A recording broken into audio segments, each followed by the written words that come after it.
Okay, can everybody see Samson and I on here? Yes, we can see you too. Okay, great. Yes, looking great.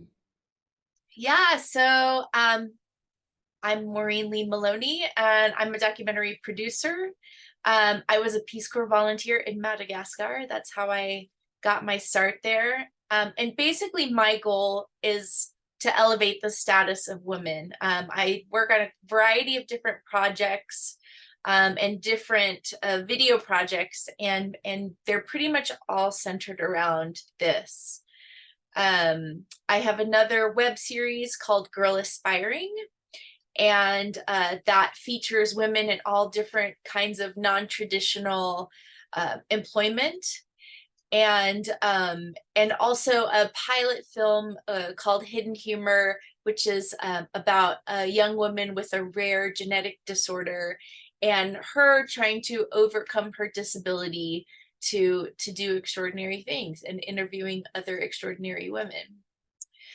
So I met Samson, who is the co-producer, co-director of this short film, on through the Peace Corps, because he was a language and cultural facilitator with the Peace Corps, and he's been awesome in this whole project. Grew up in the Vanilla region, so it helped me to connect with the farmers there. He was the president of the English club there in that region. He's an incredible musician, which actually I want to share a link to his YouTube page on here. So you can go there and check out his music videos. Oops, is it gonna let me do this? There it is, okay. I know he has traveled around the world with an organization called Up With People, and just does so much to promote Malagasy culture through his music within Madagascar and around the world. So thank you for being here. I'm so glad that Samson could be here today and that he could work on this film. Let's see. So for those of you guys who don't know about Madagascar, here's just a little bit of like by the numbers kind of stuff. It's estimated that right now Madagascar has about 28.8 million people. So there's a lot of people in Madagascar, the fourth largest island. It is there in the Indian Ocean, which is part of what makes it so susceptible to climate impacts. And it was a French colony taken over by France in 1897, and then Madagascar gained their independence back in 1960 on June 26th, or the 26. Yeah, so that's just a little bit, and there are 18 tribes. So this little very colorful map here sort of represents, I don't know the accuracy of this map, but represents the 18 tribes of Madagascar and where they're located.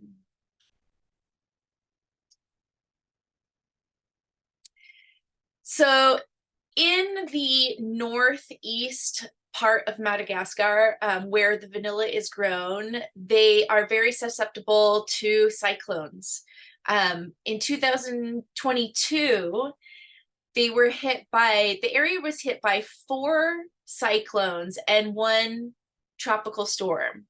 And then this past cyclone season in February, March, it was hit by more. So this is just one of the impacts that climate change is causing to Madagascar. And the UN has said that the extreme weather events that we're seeing here in Madagascar, they are eventually going to be seen all around the world. And so, Madagascar is not just important, to do something about, but to also recognize that these are issues that we're going to have to deal with more and more, that we need to be prepared, and we need to make sure that countries like Madagascar are prepared for climate change. So a little bit about vanilla here. So vanilla grows as a vine, which you can see in the top left picture here, it is an orchid. It is the only orchid that creates a fruit, and that fruit is what we know as vanilla. So on the vine, when it grows, it is like these green beans that you see here in the lower left. The flowers have to be pollinated by hand. And each flower only blooms for one day. So you have a farmer will have a plot of vanilla vines, and they have to go out every single day to check for new flowers that have bloomed that morning. Because if they don't pollinate them by that afternoon, the flower will die and fall off, and beans will not grow from that flower. So that's months-long process. And then it's about 6 to 9 months before you get to the point where they're ready to harvest. Then as soon as the beans are harvested, they are blanched, and that begins the curing process, which can be another 6 to 9 months. So it's a very long process, which you see over here in the lower right, which is a combination of drying out in the sun and keeping indoors in humidifiers at night, massaging the beans, and eventually you get to the point at the top right where the mostly women, they are actually sorting the beans into different quality levels, trimming different parts of the beans off, and then depending on the quality levels, they might be used at the high level for sending whole beans out, or at the lower levels they might be ground up and used in teas and things like that.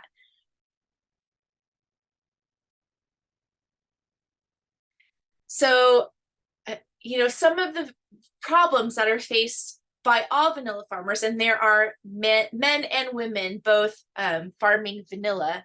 Climate change is a big one, and that's pretty much the focus of our film. Cyclones and flooding, and by cyclones and flooding, it's not just that the crops themselves get flooded, but homes get torn down. Other crops, so food crops, get destroyed. Water becomes contaminated, diseases get spread when you have lots of water. So it's a multitude of problems that come from the cyclones and flooding. You also have novel insects being introduced, moving in from other areas as the temperature changes. Problems, the farmers also face problems from middlemen, and not just middlemen, but it's a whole chain, the whole chain of between the farmer and the consumer, which is many more people than just the middlemen. Middlemen get called out a lot here. If you've ever seen a film about coffee or about chocolate, it's the same situation. The farmers end up getting paid very, very little because you have so many people in between the farmers and the consumer.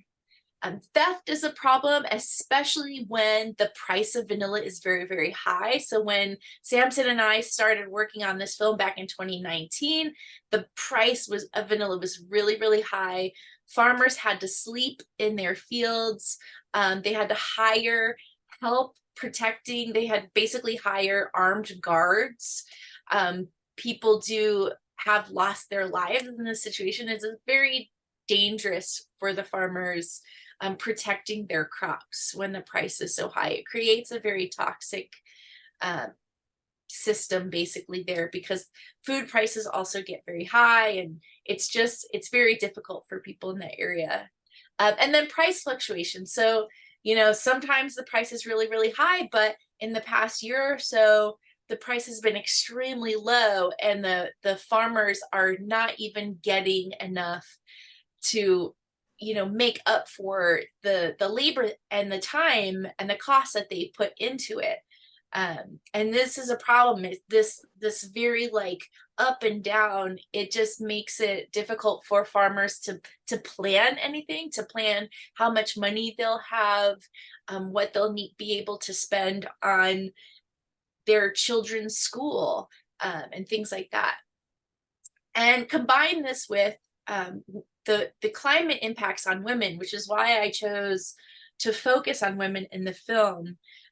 These are just some of the big impacts that women who have to deal with climate change everywhere are facing.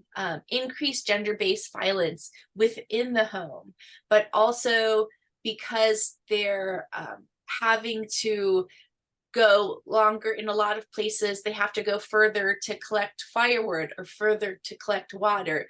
So they're facing increased gender-based violence outside of the home. In a lot of places around the world, you have increased child marriage because people have to get rid of their children, really. And in fact, Gail Borgia, who I've been working with on this film a little bit too, she actually had a story this past year about how a lot of people in that northeast part of Madagascar, as a result of the floods and the cyclone damage, have had to sell their children. Increased rural to urban migration among men. So many parts of the world, men are moving more to cities or out of the country even to get to find jobs that they can't get where they are. And then those women that are left behind often lack the ability to get secure funding for their needs. So those combination definitely add up to a large load for women vanilla farmers specifically, which is why I chose to focus on them in the film. So a little bit about the film itself, and this is it's a work in progress, and based on a lot of things that have happened, the film has evolved and is evolving. So initially back in 2019, we were planning to make a feature-length, hour-and-a-half long film. At that time, it was sort of the golden age of documentary filmmaking. A lot of the big streamers and big companies were buying documentary films out of festivals.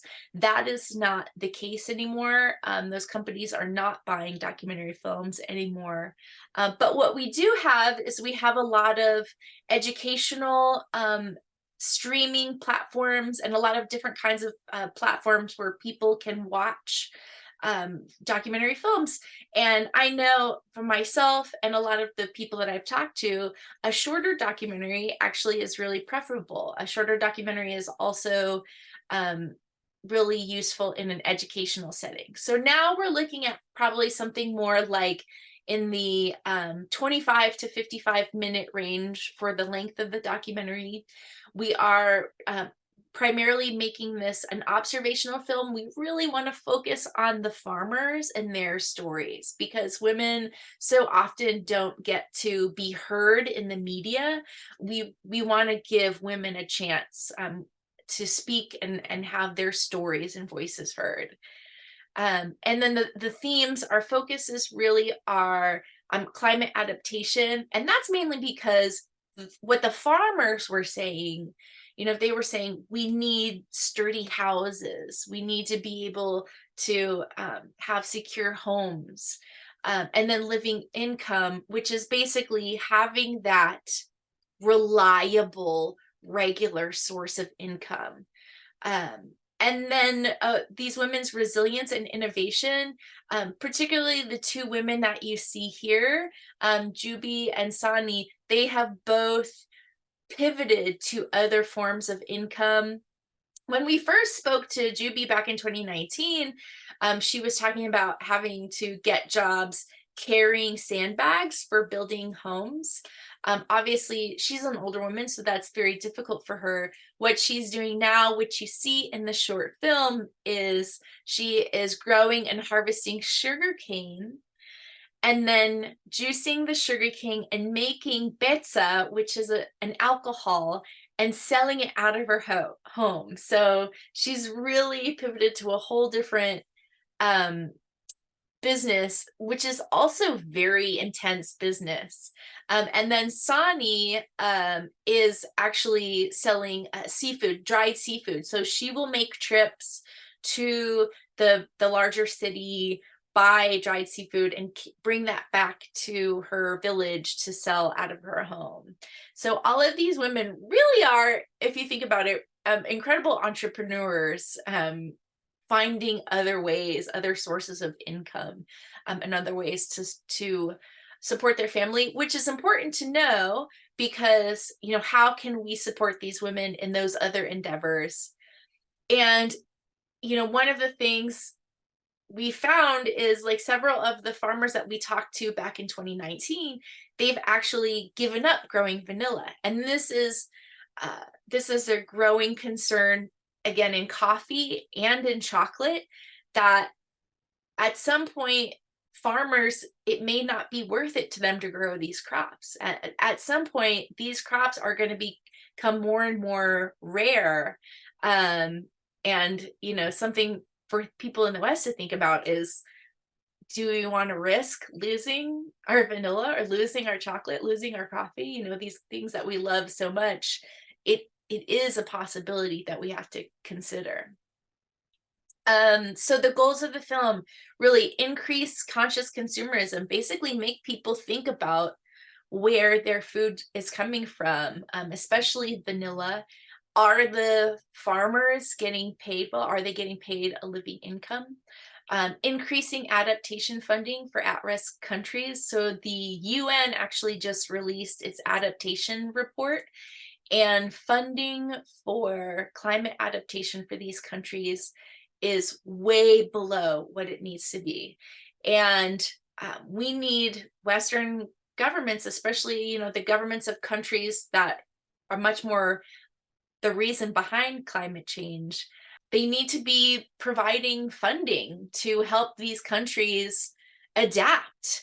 If there's one thing that we should have learned from COVID, it's that we are all connected.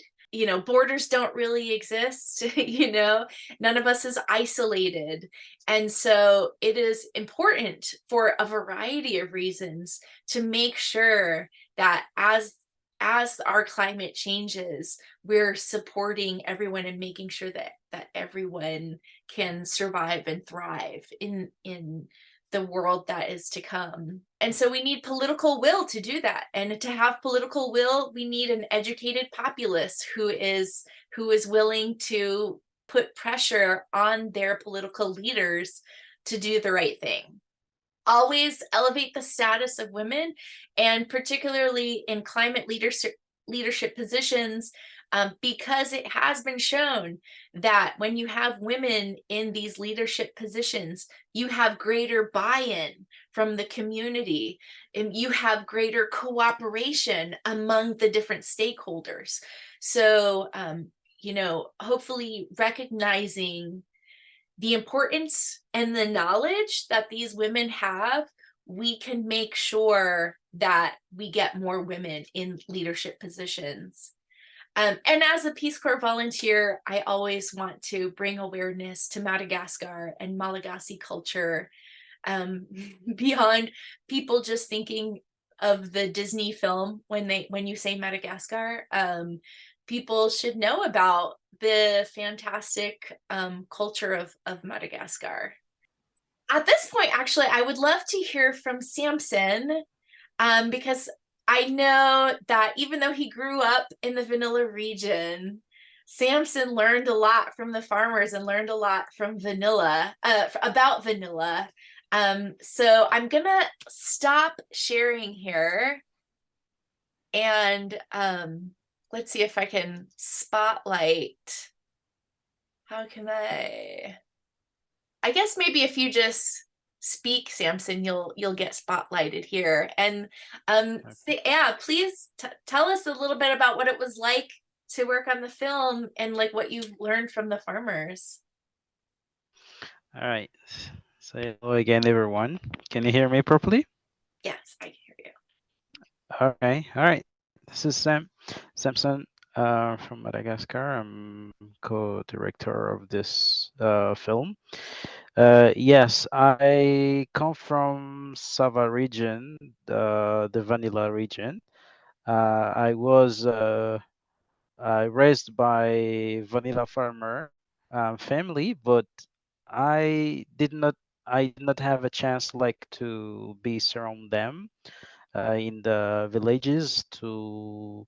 So in that case, then I did not know many things about vanilla. Sometimes, when I am here in capital city, when I introduce myself like from Sava, and everybody hope that I grew up vanilla or I am a boss, but I'm not because I did not know many thing about vanilla. But thanks to this documentary, I learned so much things, and I was like so surprised for the farmers, their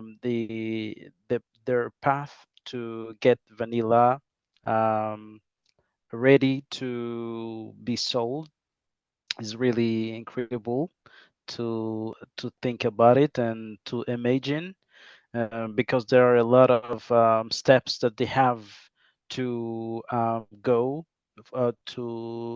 through until they sell it to the middleman. And I was also so surprised, like why they are working really hard, but they they do not have the earn that they deserve to have.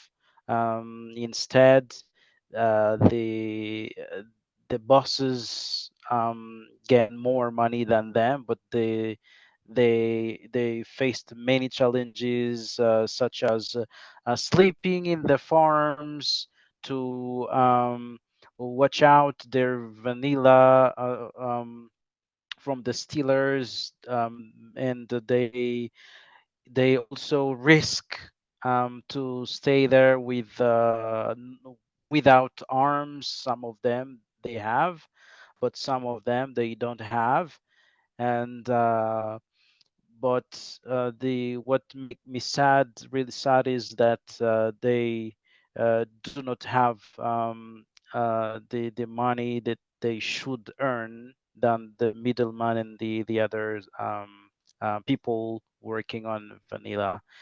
And focused on women, I did not realize that the women also take the very important place for vanilla farming. But thanks to this film, I met many single women working really hard to have vanilla like men, because we used to see men working on vanilla like a middleman, and but the farmers, there are many women as well behind those vanilla, and it's so incredible. But because of the cyclone, the climate changes, they struggled to make money to find to feed themselves. Like one of the principal um, women in this film working on many things like making alcohol because the vanilla dead. And also she went by herself in the very far away to collect the sugar cane, and she tried like to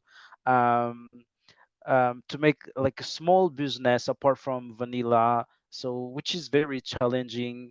And many other things that they have to do when the vanilla price damaged by many things. So that's what I learned from that. Yeah, thanks, Samson. I think one of the things that surprised me was like the older women. So it's just such an accessible, growing vanilla is so accessible to older women, which a lot of things aren't. So we had farmers some of the older farmers say like, oh, I'm too old to work in the rice field, because when you work in the rice field, you have to like walk through the water. They get very cold. They get, very arthritis-y, and so it's hard for them. Whereas vanilla it's very time intensive, and it is, it's a lot of work, but it doesn't require like physical strength. It is something that even when you're an older woman and maybe you're not as strong, or you're not as physically able as when you're younger, you can still grow vanilla. And so it's really important for, like the older women to be able to support themselves too with that. Yeah, which was surprising.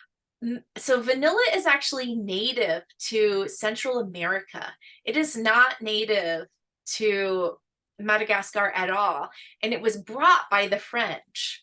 And originally, so in Central America, southern Mexico, it's pollinated by a little bee. There's like a teensy tiny little bee that crawls down inside the flower.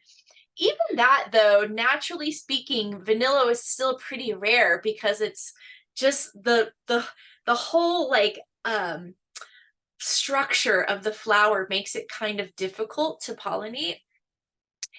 And there was the famous story about a little slave boy in Réunion, who figured out that if you like lifted up this one little flap and kind of pressed it in, you could pollinate it yourself.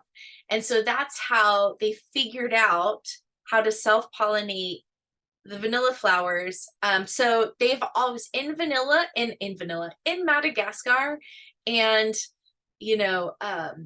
Kenya or Ethiopia or anywhere else that the vanilla is grown, it has to be hand pollinated, and it always has to be. I think they have tried to transfer some of those bees to other places, but the bees didn't survive.